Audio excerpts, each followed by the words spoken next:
Awesome. So it looks like we are live. What's up, Action Awesome. Tribe? AJ here, host and founder of My Seven Chakras, my7chakras.com, the show where we help you calm your mind, relax your nervous system, and experience deep states of bliss. In today's episode, I chat with Joshua Tongol about amazing topics such as manifestation, the law of attraction, using your imagination, and changing your reality. So, if you like these topics and if you'd like to support our efforts, then make sure that you hit the subscribe button right now, or maybe hit follow if you're on Spotify, so that more people get to know about our show and can hear the messages and the stories that are going to be shared on this episode. Once again, hit subscribe or hit follow. And before we begin, I'm going to read out a special review by one of our listeners whose name is Wutang85 on iTunes. And he or she says, "Great podcast. I stumbled upon this podcast when I was searching for something to listen to based on the chakras. This podcast has that and so much more. I love how AJ interviews so many different people who help us see and learn about self love and so many different subjects regarding self peace and love. Keep the podcasts coming." So, Awesome. everybody, if you'd like to support us, write a review, small review, large review, doesn't matter. But write a review sharing your experiences by going to my7chakras.com/review, and I will read out your review as well. That's what I always do. So, with that being said, let's bring on our special guest for today, Joshua Tongol. So, Joshua is a spiritual teacher, out of body explorer, and energy healer, and he's the host of the Flipside Podcast. With his unique and diverse background, he has become a fresh voice for modern day spirituality. As a rising thought leader, Josh's simple yet profound teachings have helped countless people throughout the world. He speaks on topics such as the law of attraction, consciousness, religion, paranormal phenomena, and personal development, offering new paradigms relevant for our day and age.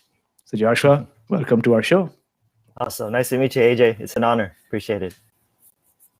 Likewise, it's Well, really, really, great to have you on our show. And it's fascinating how technology works, right? Because yeah. I'm in Vancouver and you're in Philippines, right? Literally across the Yeah. world right now, and yet we are Yeah. It's connecting in the like this. morning.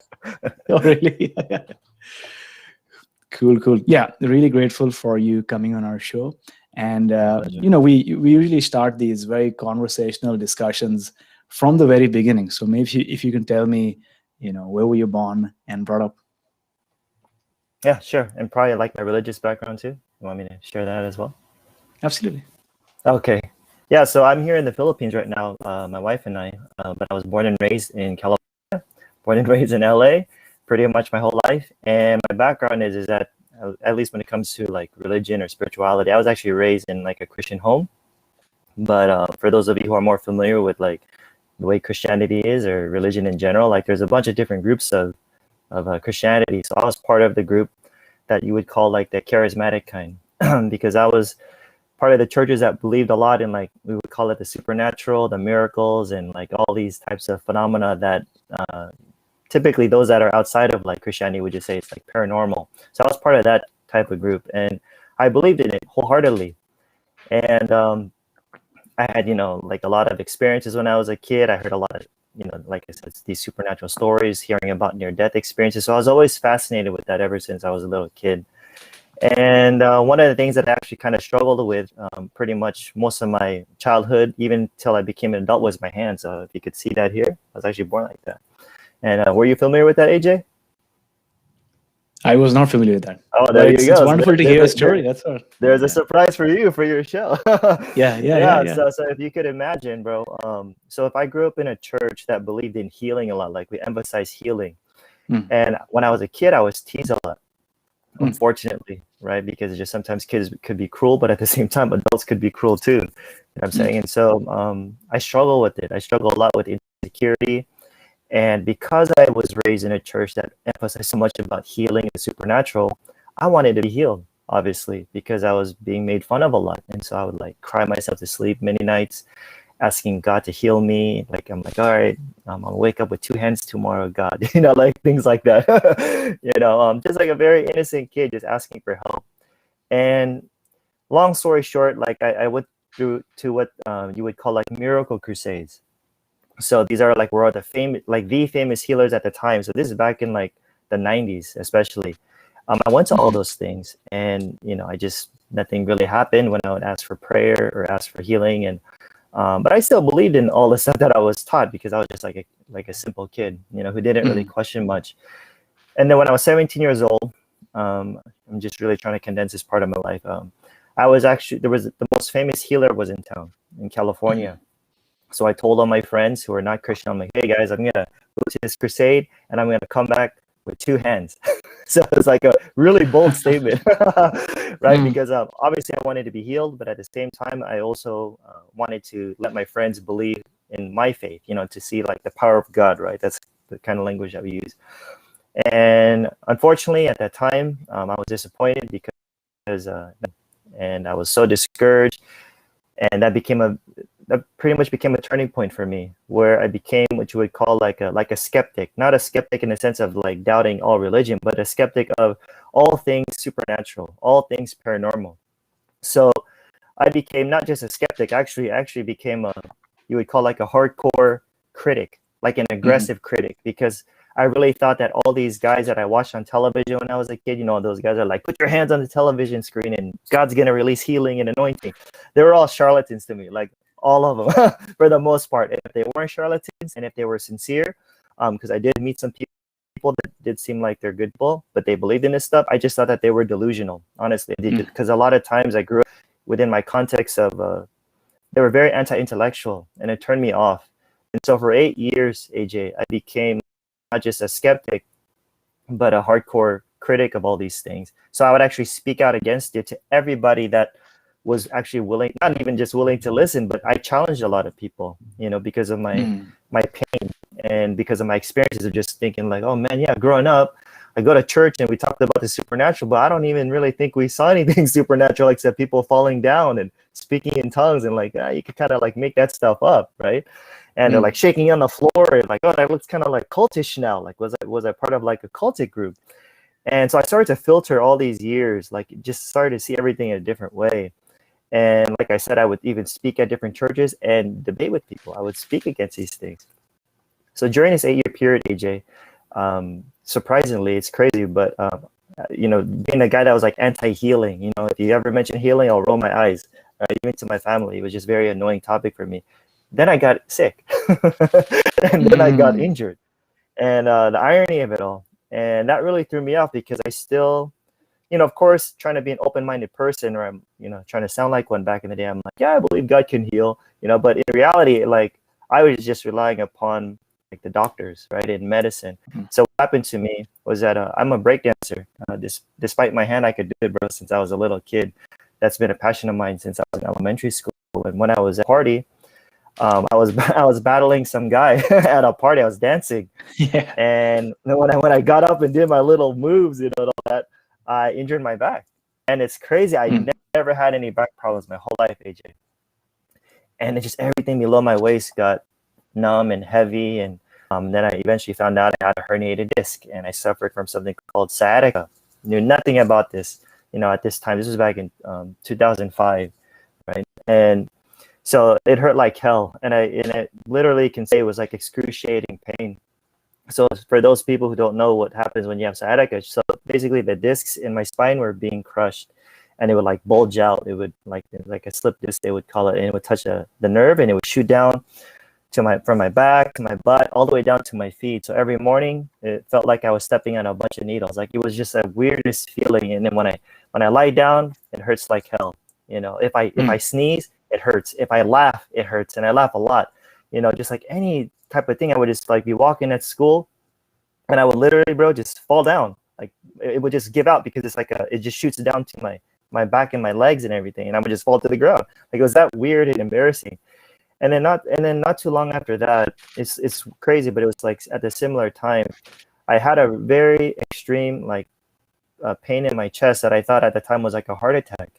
And just for some background, just to be honest, I don't even ever remember having heartburn growing up. Like I've seen other people, I've seen my dad have heartburn when he would be eating something, but I never had any of that stuff. And then one day I was at a friend's house, and I just had a really bad chest problem where I couldn't really breathe. and everything on my left side was really numb, and I was like scared that it was a heart attack, and that I was gonna, honestly, I thought I was gonna die. So I was even like confessing all of my sins that night. I'm like, oh my gosh, you just got to make sure I go to heaven, right? And I was like really scared. And just to skip, move forward, I found out that I was diagnosed with something called GERD, which is gastroesophageal reflux disease. Never even heard of that back then. Like I said, I don't ever even remember having heartburn. If I did, it must have been so subtle I don't even remember. But since that attack in my chest, bro, like I said, I thought it was like a heart attack. I had chest pain, I had heartburn, and I had vomit taste in my mouth every day, for the most part, 24/7. For the most part, it was scary. So even when I went to the hospital, they told me that I had an extreme form of it. I'm like, dude, what's going on? I already have problems with my back. I can hardly walk. I'm still in my early 20s, and now I have this thing called GERD, and like never even heard of it, right? And at the same time, as I already shared, is that I was still this critic of the supernatural, so even though I would go to church, I would get all this prayer, and I'll be honest with you, I didn't really believe anything would happen. Like I wanted to, but I had so much doubt because I was already such a critic of all these things.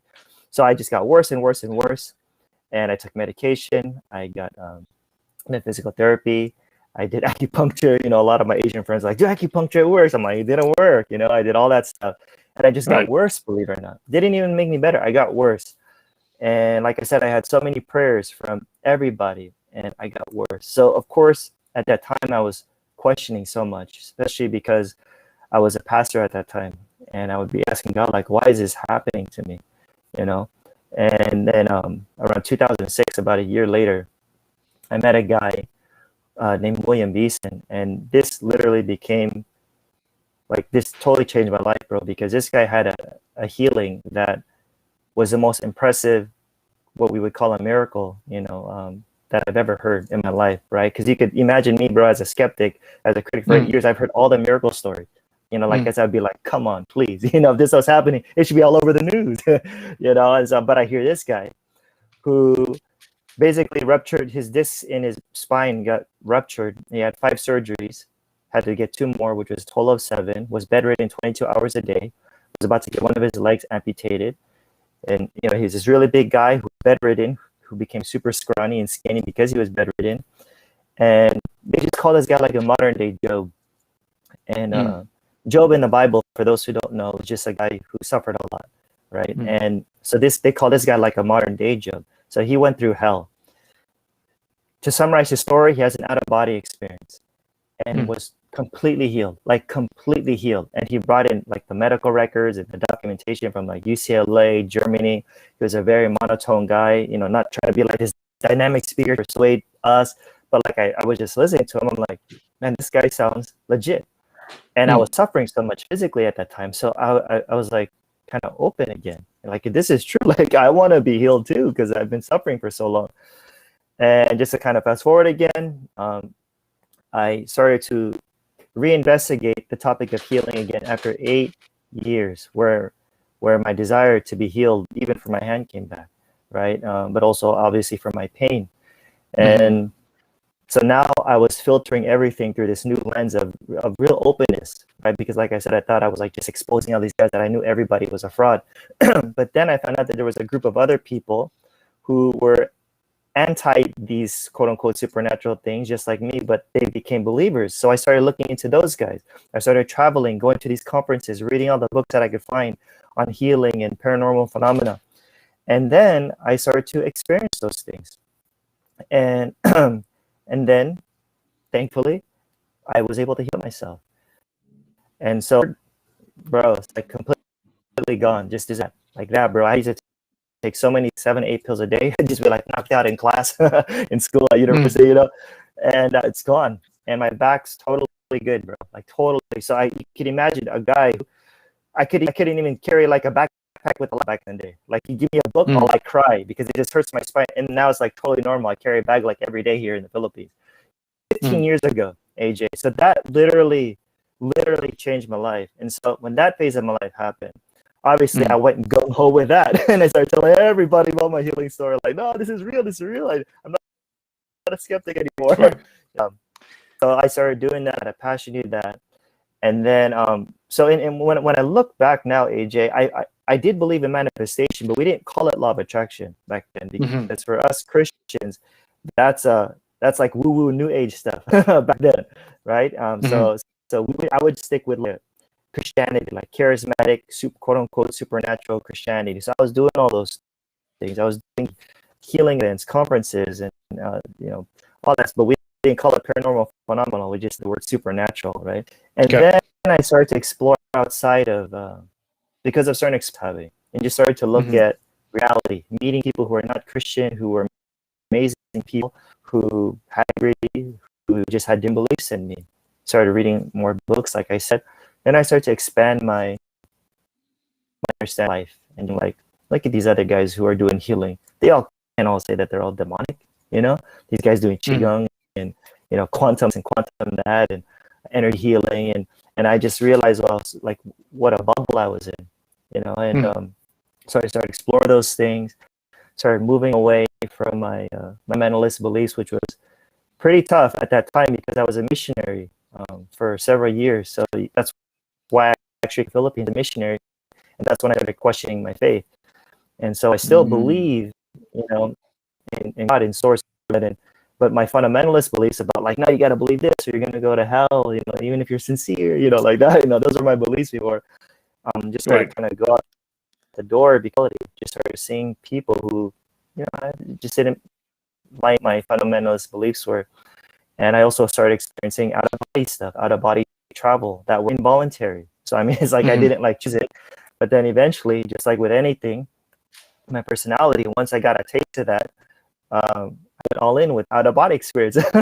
So I like for like a whole year, I was just like dedicating a lot of my time to learning out of body travel and learning even about law of attraction, even there, because I saw Mhm. law of attraction manifest in the out of body, in the out of body state, and just to confirm that law of attraction and manifestation is real, because like when you think about it, it just appears, out of nowhere. And I know this can sound crazy for a lot of people, but whatever, teachers on, this is my experience. And so I started incorporating that stuff when I started to teach, and I just went, full on, even like changing my YouTube channel, because I knew that religious people followed me for many years just were really turned off with the out of body stuff, and I'm like, that's okay, Right. because I'm learning about manifestation, and manifestation is a universal thing for all people, right? Because we all do it all the time. We just call it a different name. So it's just, in my opinion, and I started learning about Neville Goddard.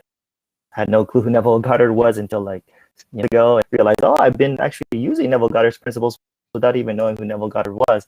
But when I Right. found his work and other people who teach on manifestation, I just ended up, because there's something about these people that I'm sure you're aware, since you like Neville too.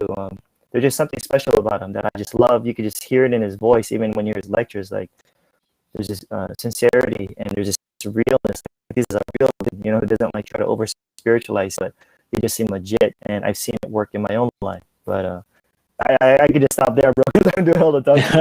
But yeah, so a lot's happened.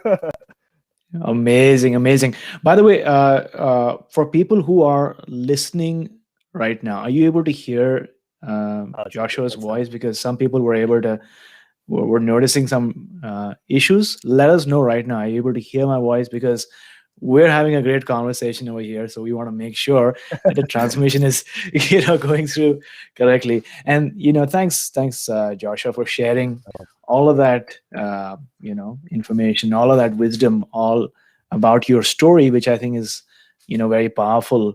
How you went from believer to non-believer to then believer once again, but believing in a similar thing but through a different Yeah. vantage point, so to speak. So that's amazing. So as you look back, the person that you met, right, the modern day Job, so to speak, Yeah. what sort of, was he following a certain modality? Was it the practice related to the church or energy healing Yeah. that he was doing as well?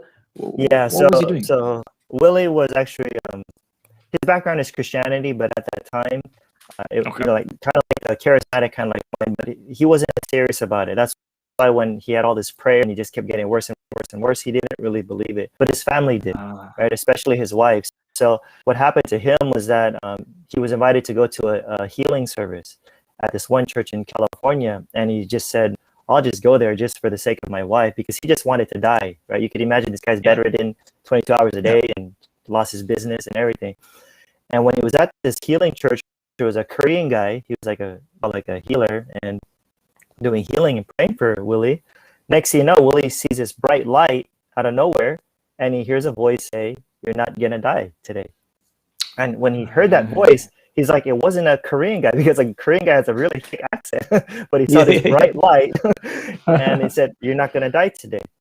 And that threw Willie off, because he wanted to die. So if he hears a voice saying you're not gonna die, like that's not as encouraging, because why would you want the rest of your life in that kind of state, in that kind of condition? And then, so he comes from a Christian background, and then of course, obviously, when he was healed, that just kind of helped him to get back into his faith, and he had this experience with Jesus that he would identify as Jesus state. So yeah, it wasn't like energy healing or Reiki or none of that stuff. So wonderful. Thanks for clarifying that.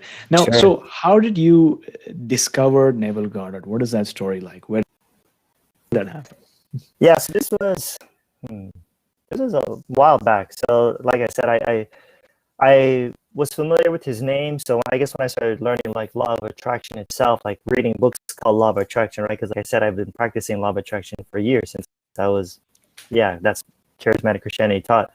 But maybe 10 years or so or less, and his name came up, and like I said, I read The Feeling is a Secret, I even that in my book, and like I said, there was just something different about him, because law of attraction, we always talk about thoughts, control your thoughts, and thoughts have power, and like attracts like. But with Neville, obviously he talked about thoughts, but he focused on the feeling, and I think that was the missing element, that a lot of people who talked about attraction, they didn't emphasize it the way Neville Goddard did. That is the missing ingredient that I was missing when I was learning about healing back in the day too.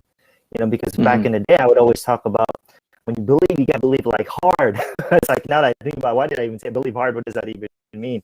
So back in the day, it would be like, you gotta be desperate. So for me, it was like praying a long time, or fasting and not eat for a long time. And so that was like the intensity of it all.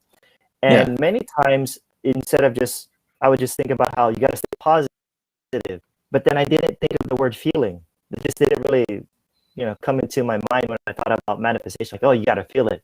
Think like that. It's not like, you got to speak it into existence. The Bible says, speak things that, those things that are not as though they were. So I'd be very intense about it. Not realizing that back in the day when I was very intense, I started to feel it.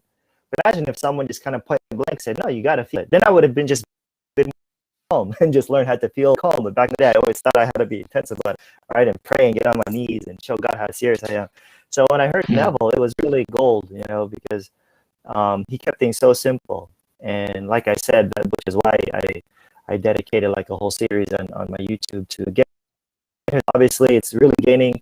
A lot of people are becoming aware of Neville Goddard's work, because he's not as big as a lot of these other metaphysical teachers out there.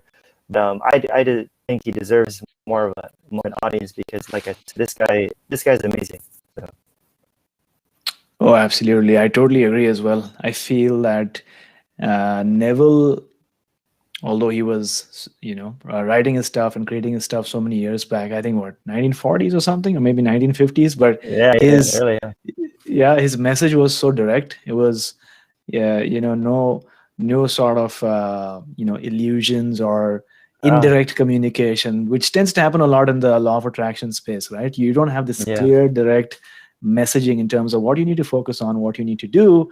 And the fact that he shares so many of these stories, and also his mentor, Abdullah, it makes things really, really interesting. And sometimes people write books that you don't have to read the whole book. You just read the title and you're like, the essence of the message. Feeling is the secret. Yeah, that's it. That's it. Feeling is the secret. But help us unpack this a little bit. When Neville says feeling is the secret, what does he really mean by this? I mean, I'm sure by reading it, people sort of get an understanding. But help us unpack this, maybe explore this. What does feeling is the secret mean? Yeah, sure. So one of the things that I try to emphasize with Neville's work that I think can contribute to this whole law of attraction community, even on you. So it's true that our thoughts do matter, but in the ultimate sense, what Neville Goddard focuses on is it's ultimately about states, right? Because everything is a state, right? So like right now we're having like, it's like a fun and happy, loving state, fun, loving podcaster state that AD is in right now, and same for me as well. So everything is ultimately a state, right? Right. Anger, these emotions that we have. So ultimately, Neville talks about how it's not just a thought; it's about entering a particular state of being, right? Because it's so different from somebody who's like, for example, imagine if someone learns about law of attraction for the very first time, or let's just say I did back in the day. If I was learning about law of attraction back in the day when I was suffering from my sickness of my GERD, imagine someone saying, "Josh, you gotta think positive as if." So acting as if means, okay, eat, this kind of food, oily food, spicy food. Well, if you act as if, you gotta do those things. You gotta act as if. Imagine if I did that without the feeling, right? Without being in the state. Well, guess what? It's gonna backfire on me, because it's not about just having a positive thought, that kind of just lingers and then dissipates and then you just act on it. It's about entering a particular state, right? Where you're not just thinking it, but you're feeling it. And when you're feeling it, if you want to use like law of attraction lingo, you're vibrating at a certain frequency where you are it.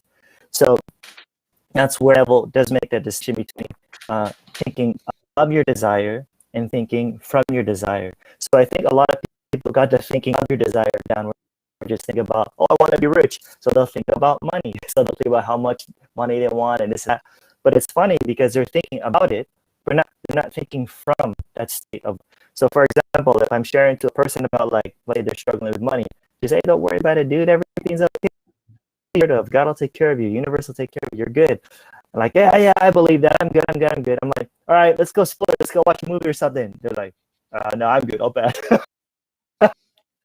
They're feeling the lack. They're feeling the poverty, their fear.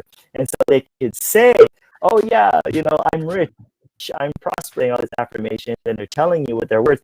They could even be acting on it and be like, yeah, or I'll buy a movie ticket, I'll buy like my favorite meal or whatever. But they could be doing all those things. But if they're not feeling it, they're not in the state. So the point is that you want to aim for the mood. You want to aim for that particular feeling, because when you're fully in that state, all actions and the words are just going to flow naturally, right? So I'm not so big on like you got to fake it till you make it. No. I mean, you could start saying affirmations. Don't get me wrong if you're not feeling it, but eventually you don't want to fake it, right? You want to feel it, and then when you feel it, it'll become you to fake anything. Your words, actions, it'll just happen. So I think that's where what's so cool about Neville is that he emphasizes states as just something that you can enter at any moment, because it's all the set exists.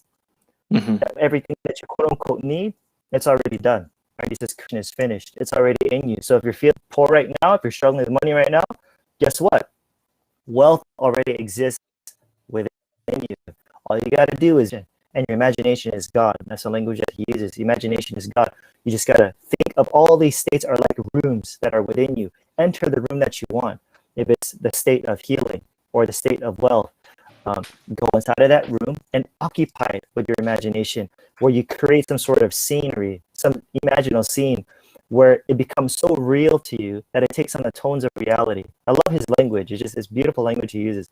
It takes on the tones of reality. And if you persist in it enough, if you remain in that state, so obviously initially you won't see what in front of you already, but if you remain in it, everything is imagination, then ultimately, eventually, it'll be objectified. It'll be hardened in your external world, right? So that's the crazy thing about it. It's like, yeah, whatever you want or need, you may not see it in front of you, but it does exist already, right? That's why you could actually feel it. So the fact that you could actually feel it, it actually exists, right? It just may not be world right in front of your eyes, but if you feel it enough, it'll eventually become objectified, which is just like how my healing, when obviously my quote unquote reality in front of me, I was sick. I was feeling a lot of pain, but when I would go within and I was told that, everything in my head is ultimately real anyways, it's just not in front of me, it's not objectified, but it's still real. So I would imagine myself totally healed. I remember imagining myself eating all of my favorite food, carrying heavy things. And I would feel that. I even feel the solidity of it. I'm like carrying, eventually my body healed itself totally 15 years ago. So it's true. And that's before I even knew who Neville Goddard was. So, but I just like the way when I found him, he just explained these things in such a beautiful way. He's so eloquent.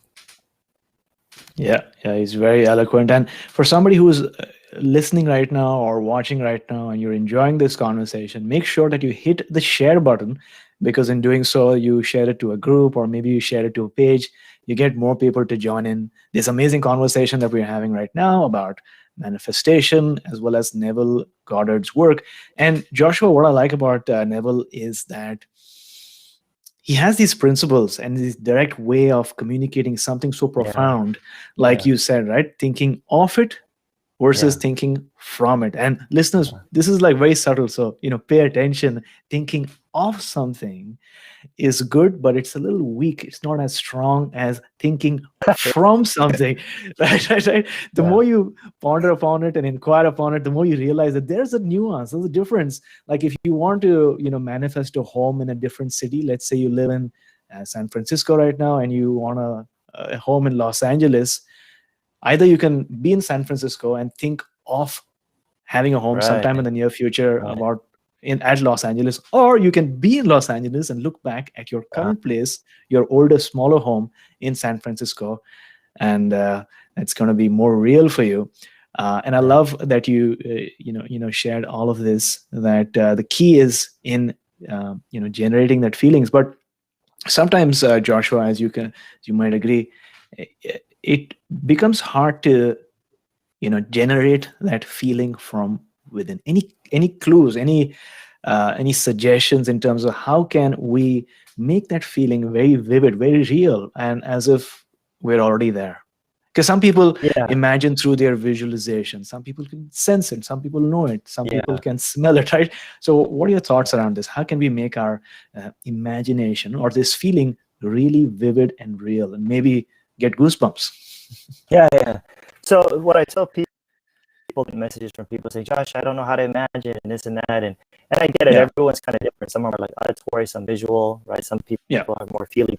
So I understand that we're all different. So I think this is a part where I think a lot of people get a little bit confused when Neville talks about feeling. So Neville makes a distinct feeling and emotion, right? So when he's talking about feeling, he's not necessarily talking about emotion, even though it could be included. Because emotion, you always think of like, I gotta be super happy all the time, like this high vibe, because law of attraction says you gotta be happy. And not necessarily, you can do that. When Neville's talking about feeling, he's talking about more state of being, of just a simple knowing. You're good at AJ. I'm sure there are times if you're good at something, you're all like pumped up, you're just really good and excited to do whatever you love to do. Like, I'm just making it up. Like, let's just say you're good at a particular sport. Yeah, when you're in your sport and you just feel it, you feel all emotional and high and excited. But there are other times where you're not like super emotional and you just really well because you're in a state. You're good. So when talking about feeling, just to clarify, he's talking about it's a way, just like just to be practical. So back in the day, I remember like when I would get a good amount of money, I'm like, oh, thank you, God, just like when we were struggling, before. And I remember because I thought I gotta always be like happy. But now I just realized like, no, when good stuff happens or money comes in, gratitude is something to have. But I don't always have to be this super emotional person. But there's just a way of being like very natural to me. It's like normal to have more money now, right? So just to clarify that it's a way of being, it's a state of being, a way of knowing.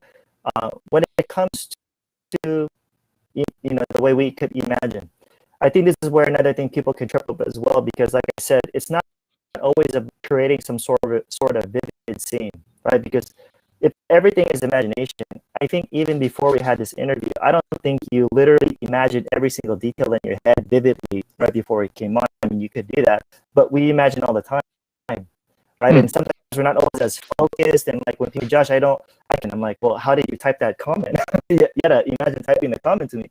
So we're obviously imagining. And I tell people, don't get too caught up trying to create a scene and looping it over and over. You can do that. That's it. It's a way to do it. But ultimately, it's just a feeling you're after. So maybe you're not that good at visualize, okay, then why don't you start doing an affirmation, right? Or do whatever it takes for you to just aim for the feeling, right? But yeah, I'm not, don't deny it. I'm saying that imagination is everything. But when people get too fixated on, oh man, I can't see this scene. All right, so you either practice at it or you choose another way to get to that feeling. Reading a book. And all of a sudden you start feeling encouraged story. It was so inspiring. Ultimately it's really just aiming for the, to your question about, improve it, it's really just practice. People just have to be more still and just learn how to create a scene. Don't complicate it. They lose it. They create like this long story. Oh, I'm doing this. Say no, just kind of summarize it. So for example, let's say if you want a promotion, you don't gotta like create a long scene of here's your boss coming up to you and say, here, you're gonna get a promotion today. You're gonna get a raise. No, just have like an that scene where your colleague, your coworker comes up to you, congratulations, and shakes your hand. That's it. Just loop it over and over and over and over and over until you feel the solidity of it, because it feels so real. And because you're feeling the solidity of it, you're actually there in consciousness, because everything's consciousness. So because that implies that you got a raise. So if you can just keep things very simple, and not the calm area of now you're doing this and doing that, you can do that, but you just kind of lose track of why you're doing it. You want to aim for a particular feeling. But obviously when you do create a scene, if you can, let it be as real as possible. Feel its reality. I would always say in my videos, right, where you can actually feel it too within your being. Like for you would mention the goosebumps. Also for me, I know that I'm feeling it real is like when I would catch and then when I imagine it with my eyes closed, all of a sudden I catch myself smiling. Like and so that kind of becomes like a little sign for I'm feeling it. So just a matter of persisting enough until it feels natural, because people have a hard time with that part, because they're always like, how long do I got to do this? It depends. Every person is different. Neville talks about how when you enter a new, to say you've been struggling with lack your whole life, you've been struggling with money, it's like put on a new jacket. So for him, he bought a new suit for him back in the day that was like $30. So he says when you put on a new suit, when he put on the new suit and he was in New York, he felt everybody was staring at him because he was so conscious of his new jacket. He says that's the way it feels like we have a new state. It's kind of like you're just so aware, you're so conscious of it. But in reality, when he felt like everyone was staring at him, people didn't really care, right? But it's just more of him. But the more he wore his new suit, he doesn't even think about it, right? So that's the state. So when I was struggling with my health, I thought about my health a lot. Right? Struggling with money, I thought about money a lot. But when I don't think about it, don't really worry about it, it just naturally flows because I'm already in it. I'm in this state, right? So just the more you do it to the point of natural. Let it feel natural, right? And you can do it. You can replace however you want to, affirmations, vision boards, whatever. But like what I see within the law of attraction community, emphasis. The key to your success is these vision boards. You look at it every day, and I'm like, no, that's not how it is. It's easy to look at a vision board and you feel depressed. You're like, man, I didn't go there, I didn't do this, my body doesn't look that, so it can backfire on you. So the goal is not those things. That's why people say, well, Josh, what's the best technique? There's no best technique. Just whatever technique will help you get to that state, will help you get to that feeling. So for me, it was, I'm not much of a guy. I'm not against it. But I'm just saying, like, I have my own way of doing things because ultimately it's all within. Because you don't want to rely on a vision board. You don't want to rely upon a book or an affirmation, ultimately, right? Because what I love about Neville is that he pointed people to themselves. You don't have to depend upon binaural beats. Like, oh man, it's going to be hard. It's going to be a hard day. I have my headphones. Like, don't depend upon that stuff. Just calm. It's already done. It's already there. Just go within. It's all, imagine whatever you want, it's already within you. Just enter that state. Enter that room. Occupy it until it feels real, right? So, Wonderful. I love what you're sharing right here. And I've got a comment, but before that, I think your voice is, skipping a bit. Maybe it's because of the internet connection. Yeah. Is there a possibility of hardwiring your connection or doing something? Or if it's not, we can work with what we have. But honestly, there's nothing I can do really. Like everything seems clear on my end. Yeah. Everything's okay. Yeah, no, no worries at all. Because I'm loving this conversation so much, and what you mentioned was very interesting in terms of being in an emotional state versus just knowing that this is part of your current reality, which is very profound. And maybe it takes some time to really notice the subtle difference. Because sometimes, especially if you get a new job or you get a new business that has become successful, or maybe you manifest a new partner, at that point you're very emotional, right? You're very excited and Yeah, happy yeah, and joyful. But after a certain point, you're not in that state of excitement all the time, because otherwise people will think you're weird, right? You're like, why is he excited all the time? But there's a sense of knowing, okay, I am financially independent. Okay, yeah, I've got a wonderful partner who supports me and encourages me yeah, in whatever I do. I am living in a beautiful place. I'm not super excited about it because this is my new normal. So yeah, yeah, I'll keep that in mind for sure. Thank you yeah. for Sure. letting me know. Well, Um, let me clarify if we could just add something in because it just yeah, yeah, popped in my. So when you are yeah, imagining, you're you want to yeah. make it about you, and I think this is something that I love about Neville too that I don't hear a lot of people talk about. You want to make it about you. So, for example, when you're imagining for somebody else, so let's just say someone says, "Hey, AJ, can you please pray for me or send me energy or good vibes or whatever because I'm suffering." Blah blah blah. There are different Yeah. ways that you can do it. So typically, someone who doesn't really understand this whole mechanism of how it works, they'll just think, "I got to imagine them healed." Right? Hmm. That's what people will think. Actually, on the surface, it sounds correct. On the surface, it's like, okay, I'll just in-person well. Not necessarily, because the feeling is a secret. So if you're imagining well, sure, you can imagine. So let's just say they're in or whatever, and then say, okay, I'm going to imagine them standing up and walking around. There, I did my imaginal act. Well, that's not what we're saying. That's not what Neville did. It says that when you're lifting Mm. someone up in your imagination, what you're doing is that yeah, you can see them standing up, getting out of their bed, jumping healthy and strong. But ultimately, the question you have to ask yourself is, how does it make me feel that I see this person well and happy and strong? It's your feeling. That's a secret. So it doesn't Okay. matter about so you see them standing and strong and whatever, that's good. But ultimately, you got to feel what's your reaction when you see them happy. So when you feel like, oh yeah, they feel it. Oh, I'm so happy for them. That's the feeling I'm aiming for. You make it you. So Mm, mm, mm. Noted. And so the other thing that Neville Goddard often has written about is um, before going to sleep, or maybe just being in a state akin yeah, to sleep. Might be before you take a nap or even before going to sleep. And he's emphasized that if you sort of bring about your state during that phase, because your mind is in a state of hypnagogia, and your subconscious yeah, mind, or maybe your conscious mind, is very impressionable to any ideas yeah, that you're putting in. yeah. Then it Point. increases the chances of the manifestation, right? So tell us more about this, and how can somebody ensure that they're doing it correctly during this Sure, state sure. akin to sleep? Yeah.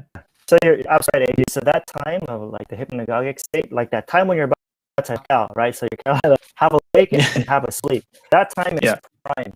And how I know this is because that technique, it was one of the main things that helped contribute to the healing of the body because it's on accident, believe it or not. So let me explain how that happened.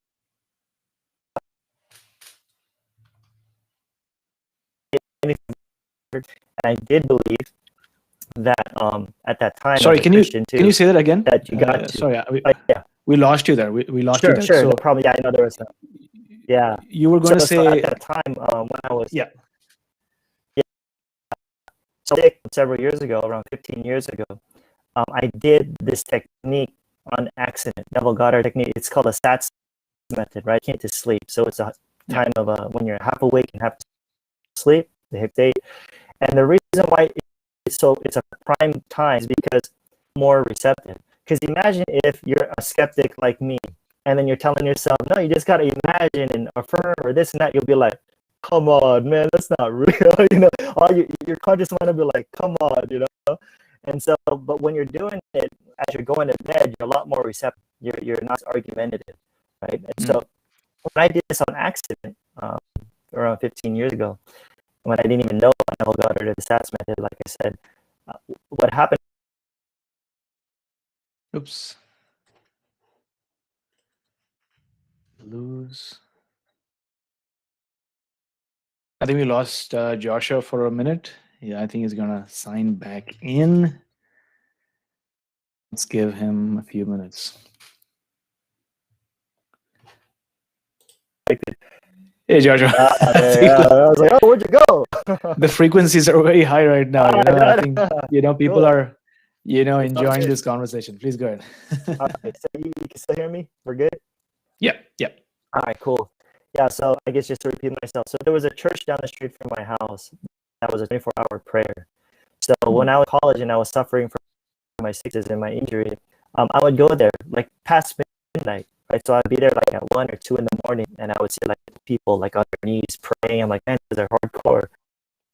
And what I would do is that sit there in this very dim, like the lights were all dim and it was dark and AC was on and the seats were comfortable and nice. And when I would do my exercise, and I didn't know about Neville Goddard at the time, but I would, like I said, I would imagine myself totally healed at that time. But because it was so late and because it's so nice and comfy and the AC was on, I would knock out every single time. I just wake up and see like, oh my God, it's like, and believe it or not, those I think were very really helped contribute to my healing process, because like I said, when you're in that hypnagogic state, you're more receptive to the things that you would typically doubt in your day. And so that's I think honestly that's actually my favorite of Neville Goddard, to be honest, because that's one that I actually do still to this day. But I still go to sleep every night and I just imagine whatever it is that I want to imagine. I've seen it work in my own life, right? Especially when it came to the healing of my body. So obviously I was convinced of that. So I would encourage people that, remember, just keep things very simple. Don't overcomplicate it. I need to do it first person or watch it like a movie, because then I'm doing it wrong. Like when you think your whole life you've been doing everything through first person, or no, just technical. The goal is a feeling, right? Doing it where you see yourself like on a screen, which everybody criticizes and say it's wrong. I try to stay away from that black or white language. Like all different. Whether you look at it at a movie screen or you see it in first person point of view, either one can work. The goal is to what do you feel like? Are you ate? And that's it. So when you're going to bed, make sure that you're not too sleepy, and make sure you're not too awake either, right? Because like I said, if you're too awake, yeah, it's like a creep in. But if you're too sleepy, you might imagine and just knock out like too fast. You're not going to be in control of what you're imagining. So you kind of want to be on that border, right? So what you're doing is that when you're creating that scene, you're entering that state, and you want to fall asleep in that state, right? And believe it or not, this has happened to me. This has also happened to Neville Goddard. So when I read his stuff, I could really relate. There are times where you're imagining go to sleep, and what you're imagining becomes so real, you actually end up there. Like you literally go out of your body. And so a lot of people don't know this about Neville Goddard, because I don't really hear people talk about it, but I have a lot of out-of-body experiences. He just doesn't usually use that kind of language, but he would always say, I would leave my body and end up there, when he's imagining that place.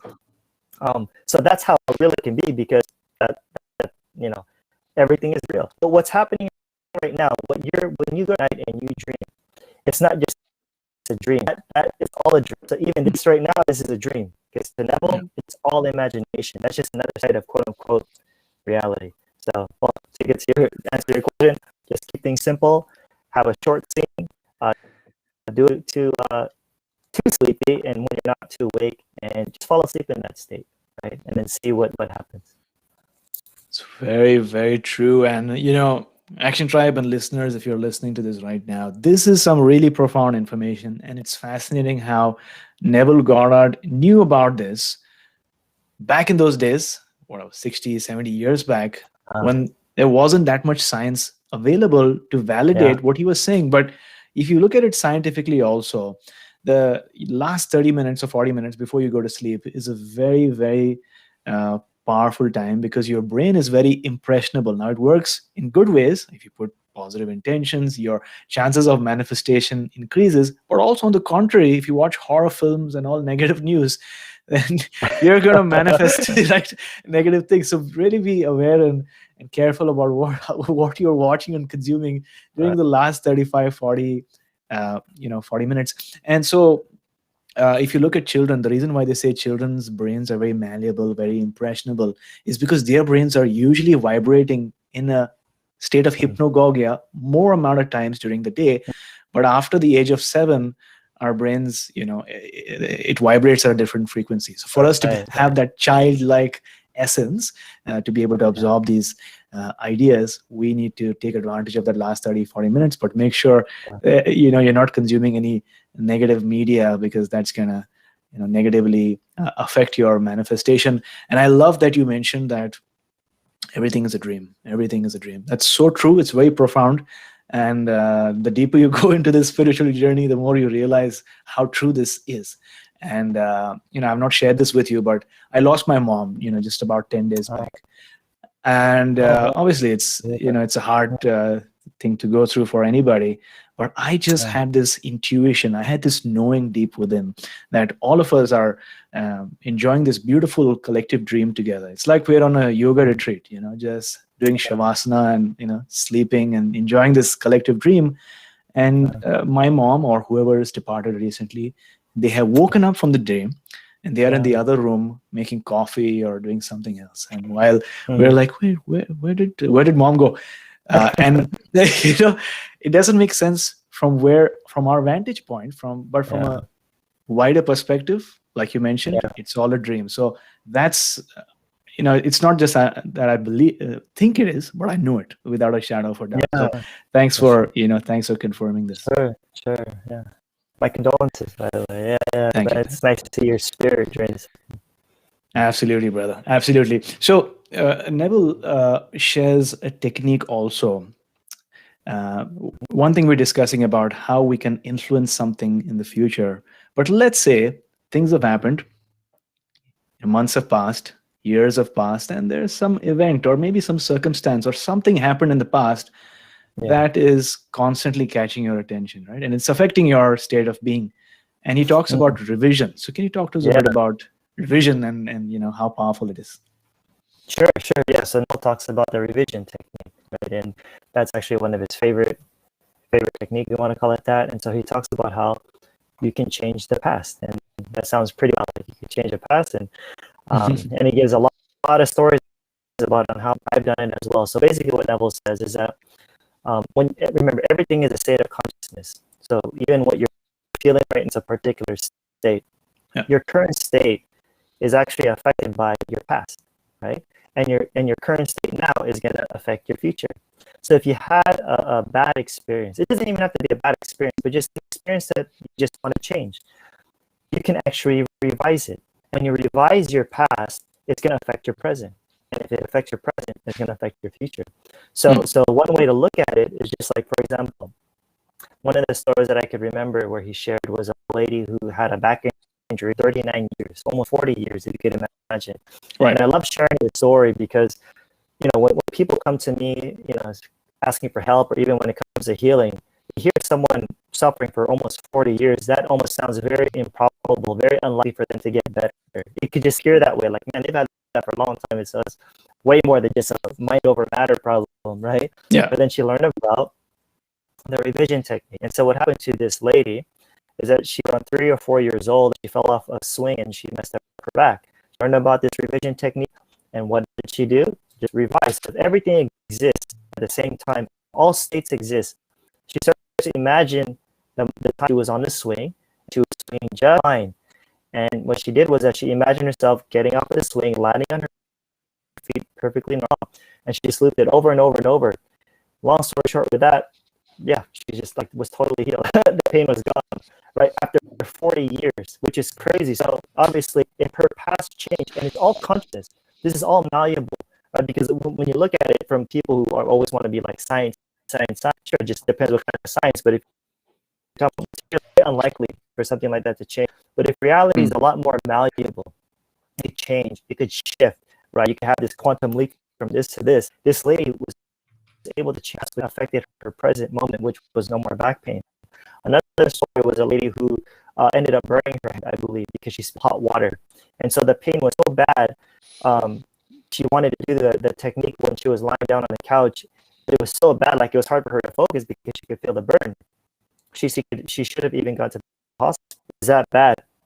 But then she revised the incident where instead of pouring the hot water on her hand, she was pouring it in the hot tea.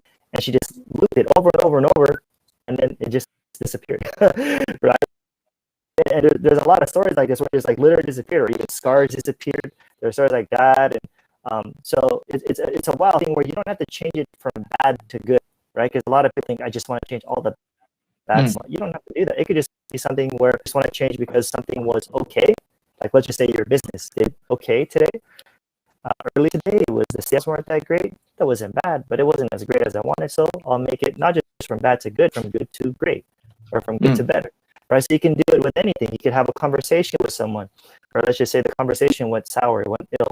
Well, just at the moment, like, or right after, just revise it, right? Because when you're revising it, you're changing this. Because if you don't change it, and you're like, well, pissed off or whatever, then it's going to affect your current state. Like, oh man, that was such a bad. But if you revise it and you say, no, we actually had it, and we were saying loving things and caring, and when you do that, it's going to affect your state of being now. And if you change your state of being now, then obviously it goes into the future.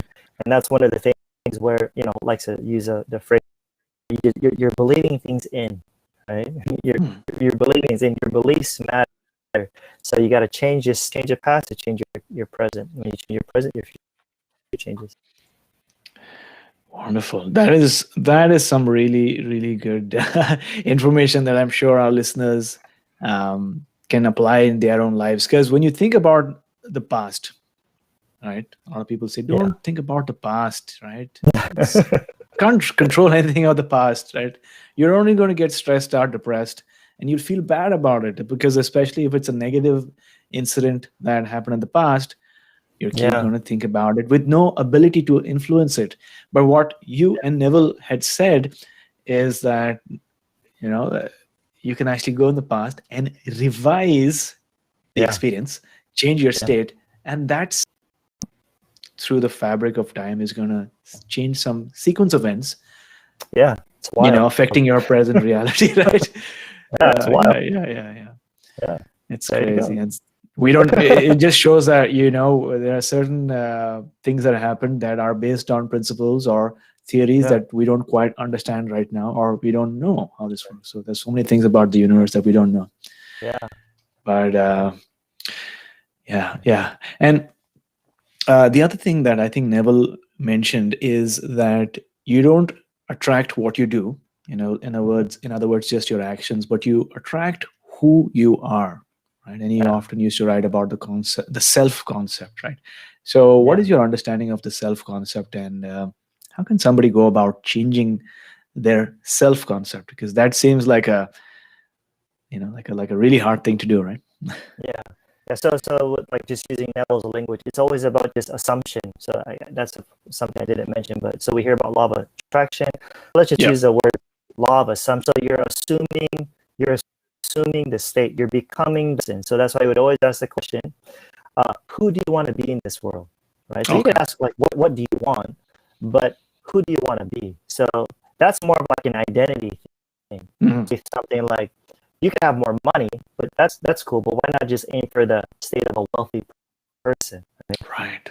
And so if you're assuming the state of a wealth, it's not about like, I just got to attract money to pay rent or this and that, but and then you still feel like a poor person. So you want to assume the state. So he would ask a question, or he would tell you to ask, what would it be like if you were the man or woman that you want to be? He says, do you want to be famous? Do you want to be famous? There's nothing wrong with those things.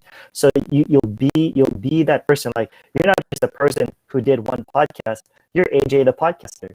it's actually like a state, right? It's kind of, in a sense, an identity. In the ultimate sense, it's not, because it's just a state. Your consciousness. You're God, right? If you want to use Neville's lingo, but you ultimately want to aim for being that type of person. Like I said, it's that state of being. So it's not just like, I'm gonna heal my body, or at that time it's like you're a healer, or you're a loving husband, you're a loving son, you're a loving friend. It's a sense of identity. So you're assuming that state of that particular thing that you want to be. So that's why I would always say in my videos, it's like when I do my videos, AJ, I always try to keep things very simple. I'll just share different. What I see on YouTube is that there's just a lot of people doing a lot of techniques that sound creative, but in reality, it's kind of like wasting time. And just in my opinion, you just keep things very simple. That ultimately use whatever technique you want and just aim for that particular feeling. Because Neville kept simple too. Why complicate things? So you ask yourself, hey, well, if you need money, what would you actually do? But ultimately, what would you feel like? I would feel like this. All right, then you aim for it. Imagine it. Kind of like a daydream, but it's more than it. You're not just imagining it, but you're actually feeling it. So if you want to use law of attraction, you're going to start vibrating that frequency, right? And then you're assuming the state of your wish fulfilled. So what would it feel like if you were rich? Oh man, you could look at people's reaction. What would you do if you held out money? Oh man, I'd buy this one, buy a house, buy a car. Yeah. Notice there's a change of energy there. But if you're just like, I imagine more money. No, but if you're not feeling it, then it's just like a thought there, right? And That's so true. you gotta persist in it. And so that's one of the things that I try to highlight in my videos is people like, hey, not just about just doing it once, twice, because I hear people say, oh, Josh, I prayed for like 30 minutes. I meditated for 30 minutes. Yeah, but what did you do for the rest of the 23 hours and in 30 minutes that you had? So you want to be persistent enough. That's why Neville talks about that when you assume this state, if you assume a particular identity of a well-known person, a healthy person, what you want to do, you don't close it as though it's like a book. You want to carry it like it's about the frequency of it all. Right, so the more natural you can assume the state of like of a podcaster. Right? If you want my 7 chakras to keep growing and growing, you're just going to keep imagining it. You're going to imagine all the nice comments and shares from people saying, hey, AJ, you're alive, bro. You're breathing this and that. Your technique. So that you're assuming the state of a very successful podcaster. The more you do that, frequency. Neville says it's the frequency. It's not the length of time of you sitting there. I'm going to do this for 30 minutes. I'm a successful podcaster. I'm not saying it's natural to just do it frequent, right? Because you have stuff to do. You have to go to the grocery store. You got to take care of the kids there. So when you just think of it, just imagining that when you're aware of it, assume this state. When you're in a grocery store line, assume the state. Assume the state, right? When you're just lying, assume the state. Just make it very natural and frequent. You're becoming that person. You're becoming that identity that you're imagining. Because ultimately, we imagine first, and everything follows. So we'll say, I don't know how to imagine. That's nonsense. You're imagining all the time, right? Like even looking at you, I'm still seeing you in my head. I'm still seeing you in my head and my thoughts, and I'm imagining how things go. Even when I want to go there, I was actually imagining a cold brew vent. I was telling my wife, like I could taste it already. I'm excited about coffee already, so like I can imagine. So obviously that's probably more than other people when they drink coffee, but I like my cold brew. But that's the thing. Imagine is the key, right? And for something that you really want, persist in it, force it, surrender to it, right? That's what Neville means by detachment, not the way the law of attraction people teach about letting go, where they just drop your desire. Why would you? When Neville talks about surrender to the state, right? Not letting go of your desire. What's the point of learning all this manifestation stuff if you drop a desire? So when he talks about detachment, he's talking about detach from the negative states. Detach from the negative states and surrender to your wish fulfilled. So that's what he means, and that makes more sense to me. So there you action tribe. I hope you are, noting down stuff that you're, coming across. Maybe a lot of new ideas that you may not have known before. But think about this, and this is, I think, encapsulates what Joshua mentioned. Is, do you want to be a rich person with no money, or do you want to be a poor person with a lot of money, right? Because that's sort of like the identity difference. They did a survey, I think, where they sort of studied people who won the lottery, and they won millions of Right, dollars. right. And in a lot of Familiar with that, cases, yeah. right, within a few years, they Yeah, got a lot of money, but they ended yeah. up Then it's going. losing the money, right? Why is that? Yeah, To your point, they had money, cash flow, but the yeah. state within, they were still poor. And I think deep down they felt that they don't deserve it, and many more Right, things as well. And right, so right. it's really important to really understand who do you want to be rather than what do you want to have. Yeah, Because once you good are point. that person, you're gonna attract things, Yeah, opportunities, experiences in your life. yeah. And I love the fact that you emphasized the importance of letting go. Now I do a lot of breath work myself, and I help Yeah, people use their breath to experience deep states of bliss. And one of the things we do is we are breathing constantly, right? So we're breathing cyclically without yeah. any pause. Then we hold our breath. We take a deep breath in, breathe out, hold, Mhm. holding as long as we can hold. Then we take a deep breath in, and at this point we're really holding that manifestation. We're holding that intention in our mind. What is that goal? What is that dream that we want? Yeah, And then we let go. We just let go, right? So we surrender everything to the universe. We surrender our yeah. breath to the universe, because sometimes if you hold on to things too long, then the universe cannot intervene on our behalf Mm, and start mm, conspiring and making things work, because we feel that we need to do all of it ourselves rather than mm. surrendering it to the grander power, the grander intelligence of the universe. Yeah, So love that yeah, you brought these thoughts into our discussion. yeah. That's good. You have nothing to worry about. So when you're doing your breath work, when you're imagining, you don't have to worry about the how. That's the beauty of it all. When you worry about it, it's thinking about the how. See, when Yeah, you think about the how, logically, it makes no sense. That's why there's all these right. crazy miracle stories of like, what? That person came to you and gave you money? Or yeah, it just sounds very unlikely. That's why Neville would say to deny your reason and the sense. If you hear that from someone, typically like a realist, of man, that's stupid. Why would you deny reason, deny your senses? Yeah, but my reason and my body was telling me that I'm gonna be sick the rest of my life, because I even had Hmm. friends tell me that. And that my friends who go field, they're saying, "No, Josh, you're probably gonna have this the rest of your life." You have to maintain that. That's reason. That's some Yeah. of their experiences. My desire was, no, that's not gonna happen. I don't want to have this the rest of my life. I'm still young, early 20s at the time, right? And Yeah. so that's the beauty. That's the power, because Neville says that you are in power. You are. Hmm. And that was my struggle so much before AJ, that when I was sick, I was praying to what we would describe as like a theistic God that's out there, right? And I would pray, say, God, please, if it's your will, which was very unstable, because I was being told it's God's will because it's supposed to make me a better person. Now, Hmm. granted, I did go through it. I'm not going to deny that, right? But at the same time, I was becoming kind of helpless, where I didn't feel empowered.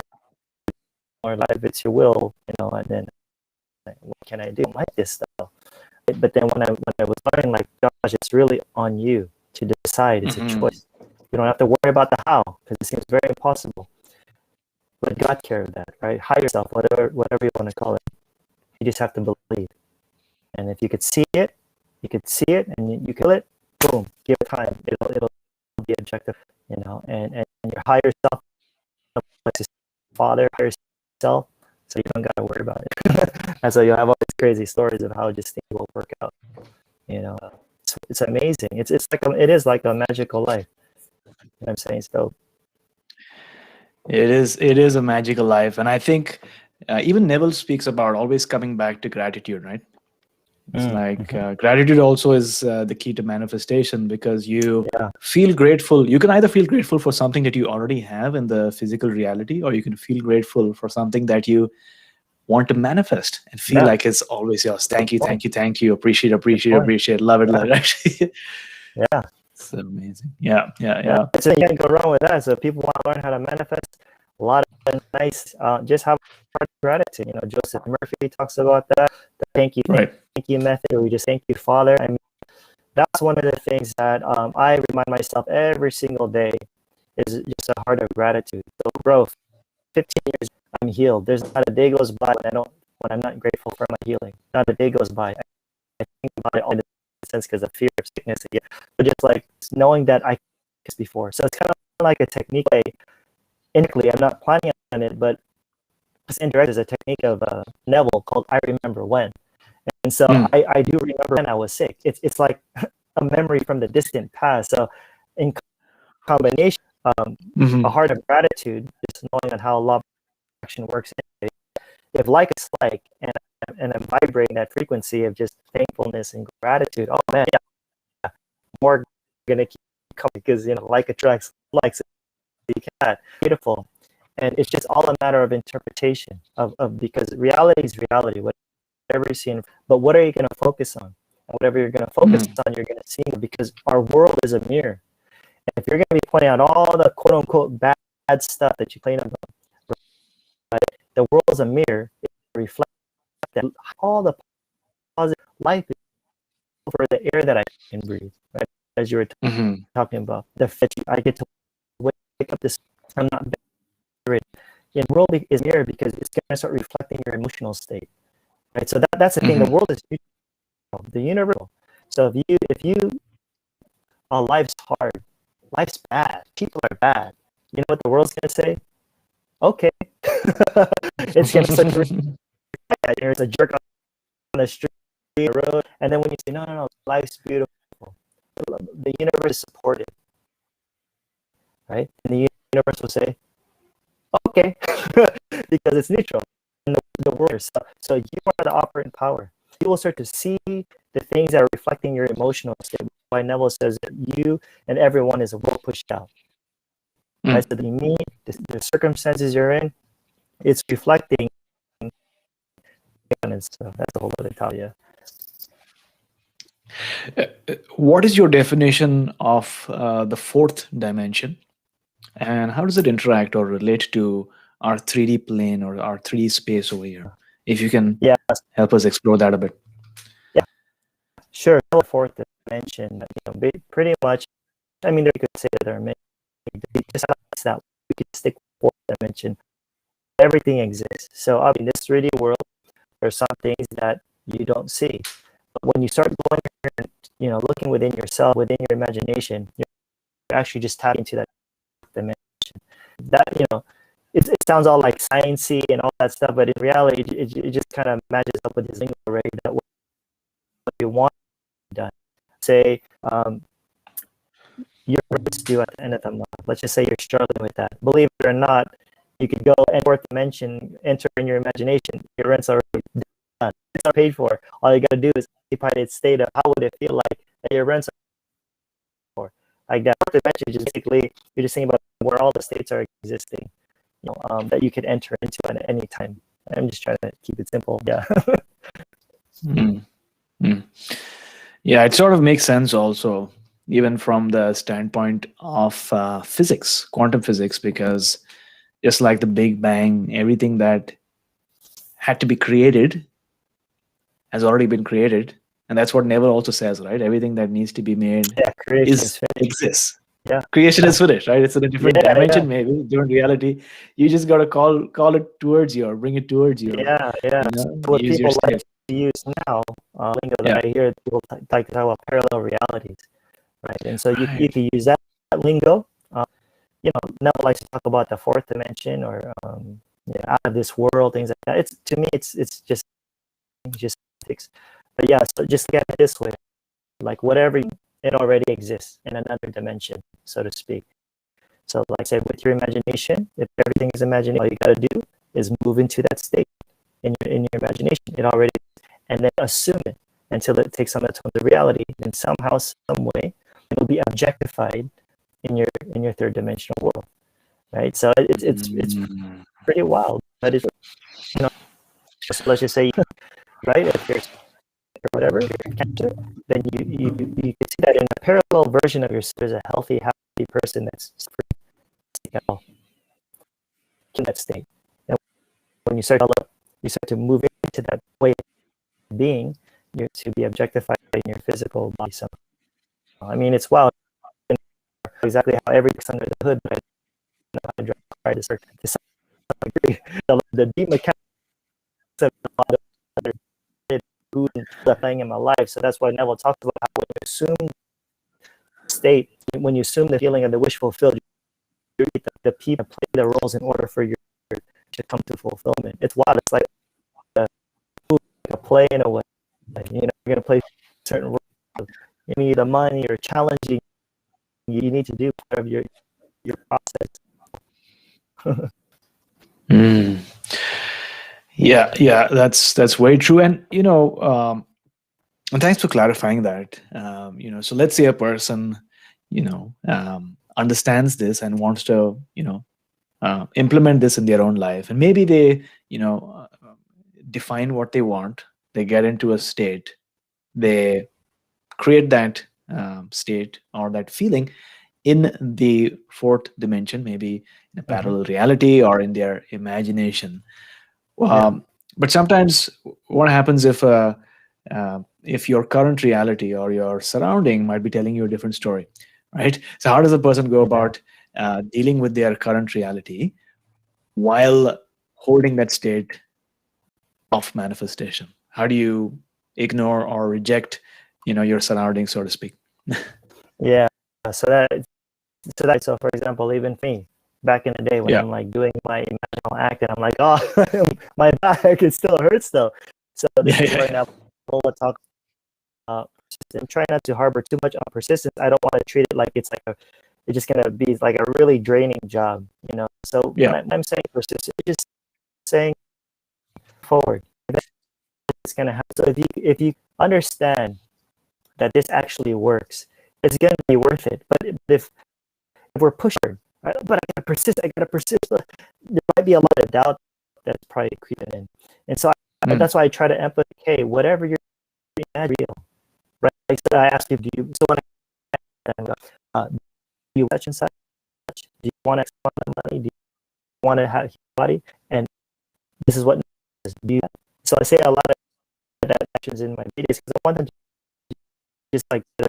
all right, what's the technique? Let me get into the technique, and then the techniques without realizing when I tell them like, hey, whatever you need, already do you believe that? And you could kind of like establish that first. Let's go within. Okay, so this reality happening right now, your external reality, okay, it's real, but hey, whatever you're seeing, it's just you keep persisting in it. You keep going within. You assume it. You persist in it enough, it's gonna happen. That's why Neville even talks about there's always like a time. It's gonna come. So when you impregnate that state, right? Like just like an animal or a human being, what do you do after pregnancy? You just kind of leave it alone, like a chicken, a baby, little lamb, lamb, but there's a time interval for it. You just wait for it to happen. It's already done. I use another kind of lingo. When you place your order at a restaurant, some waits can take a long time, but it's you just chill and relax. And I tell people a lot of the times why your meditation isn't working or you're not seeing it as quickly for the most part is because you're placing too much importance on it. And you got to relax and chill a little bit, because the more importance you give to something, you're creating something called excess potential. It's just like excess energy. And believe it or not, nature always strives for balance. So if you don't want this, you're putting so much energy on, I don't want to be poor, right? I don't want to struggle. Then you're going to get exactly what you're fearing, because nature is giving the exact opposite of what you know, to your life. So like, for example, let's just say someone just keeps meeting people that they don't like in a dating scene. Like, I don't want to date an alcoholic, right? That's just very important to me because my father's abusive and he drank a lot, this and that. So it's so important to people, and they just keep attracting the wrong people. But the fact that they don't want it so badly, there's much excess potential, this excess energy, and always strives for balance, they're going to get the very thing that they don't want, because it brings balance. It brings everything to the equilibrium. So it's not like the universe is punishing or judging. That's just the way the universe works. So to decrease a lot of importance, you just treat it like a normal thing. Things will flow there a lot faster. It's like, for example, like when it comes to like money, you'll think of like when your rent's due. So let's just say, like back in the day, we used to struggle just paying for rent at times. When I place so much importance on the rent, and like, all right, the 30th of the month, rent's due. So in the beginning of the month, I'm pretty chill, I'm pretty cool. But when it's like 25, 20, I start working a little, because I'm 30. So important. I'm like, where's the money? Where's the money, man? People are not supporting. We're missionaries at the time, so we're living off it at the time, believe it or not. But all of a sudden, rent is due. I would like go into our bedroom when I was married, and I would just be like, "All right, God, I don't know what to do anymore. So I guess what can I do? The rent's due tomorrow." Then every single time for years, the money always come like on time. And it always come like last minute though. Like it's kind of a cool story to share, but I don't like living that. It's very scary, like last minute of getting the money. Like cool that it comes last minute, God provided. But then I realized that the reason why we start pushing things away is because we place too much importance on things. So when I tell people, like there was a lady I was coaching, she had money due at a particular date, and I said, hey, don't worry about it. Just treat that date that the money's due just like a regular day, because all energy is going to be balanced, right? Things are going to flow smoother when things are balanced. And then when the date came, like Josh said, yeah, because if you place too much importance, you're going to be pushing whatever you want away from you, because nature does that. You get the exact opposite of what you want, because it's trying to bring things to a state of equilibrium. So yeah, in other words, know what you want, but don't place too much importance on it. Don't place a dependency upon it. Like I have to have this, or else we're screwed. Or if I don't do this, if I'm not the best podcaster on iTunes, oh man, I'm a loser. So when you do too much importance like that, you're gonna actually get the exact outline, right? People, that's why I tend to get turned off by a lot of some of the things that I hear from people saying, "No, you desperately want it." No, that's actually going to backfire on you. The way life works is you got to be more balanced. You got to be more smooth. That you got to have passion is a good thing, but if you have a dependency upon something, if you put too much importance on it, in the sense of if I don't do this, I have nothing. My parents are going to think I'm a loser. This and that. It's backfire. All things. Like if I do this is what I want. All right, I want to have a successful podcast. Okay, so I just treat it just like every other like. Right? I had my favorite food last night. Thai food last night. I love Thai food. It's just simple. Don't place a lot of. Don't have Thai food tonight. Oh man, today's gonna be crappy because I think I might. I'm not like to treat that Right. that of a simple manifestation like that, and you apply it to your big. You apply it. So you just put one foot in front of the other. Like, all right, so I started ordering food and then successful on iTunes. But believe it or not, you want to apply that same energy of you just do it one in front of the other and move forward.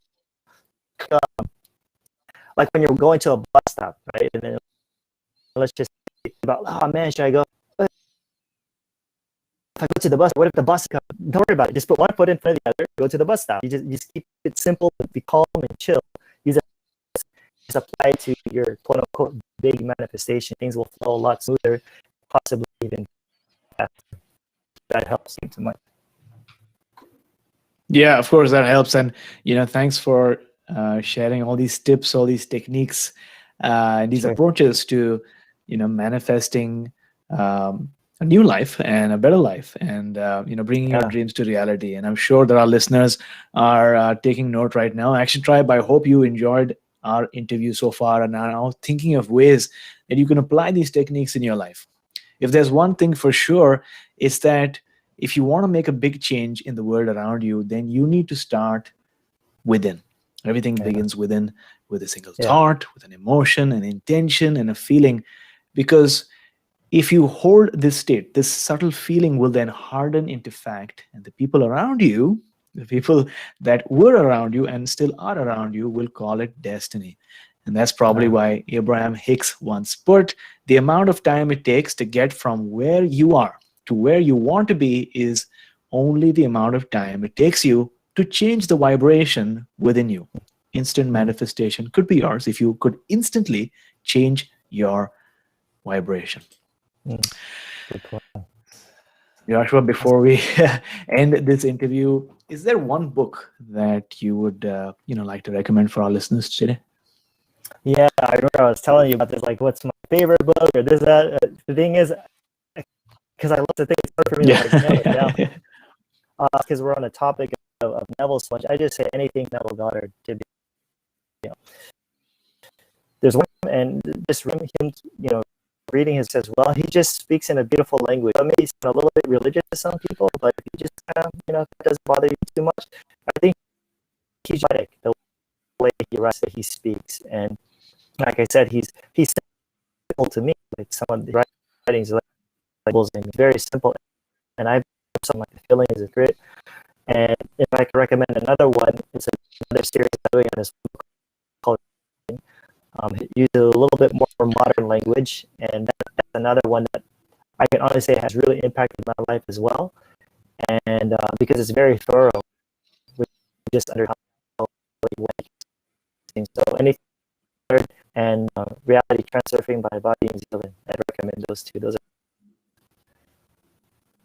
Amazing. We'll have the links up in the show notes as well. And Action Tribe, I know all of you know that our listeners get 1 credit free from Audible, because listening to an audiobook is just like podcasting, except you get to listen to the author read out the book themselves. So if you want to claim your credit and get a book either by Neville Goddard or Vadam Zealand, make sure you go to my7chakras.com/free book, my7chakras.com/free book, and start listening to your next book.